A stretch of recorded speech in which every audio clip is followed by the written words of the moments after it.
Hogy tehetted ezt velem, miért kellett most elfelednem azokat az érzéseket, miért kellett most elengednem.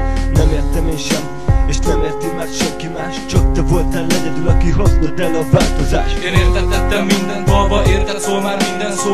Rólad szólnak a rímek, és meg lehet itt még minden jó. Vártam már a változást, hisz veled, baby, minden más. De el voltál, ki ejtett engem, és jöttek az éjszakák. Hiába is vártalak, ezt már tudtam én is, mert ameddig én vártalak, te másnak adtál fét is. Talán másképp kellett volna, és most rendben lenne minden. Még mindig a te kezed fognám örömteli hétben. Hogy tehetted ezt velem, miért kellett most elfelednem azokat az érzéseket, miért kellett most elengednem.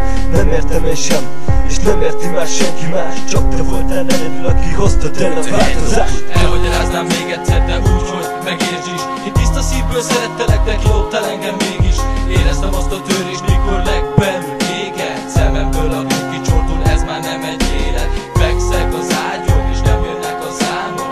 Minden percben téged látlak, és csak te rád vágyok. Másképp kellett volna, és most rendben lenne minden. Még mindig a te kezed fognám örömteli hitben. Semmi sincsen véletlen ebben a kibaszott életben. A végére rájöttem, talán én vagyok, ki tévedtem. Mert ameddig én vártalak, te máshol lovagoltál. Szétzucozott állapotban, máshol szélkopogtál.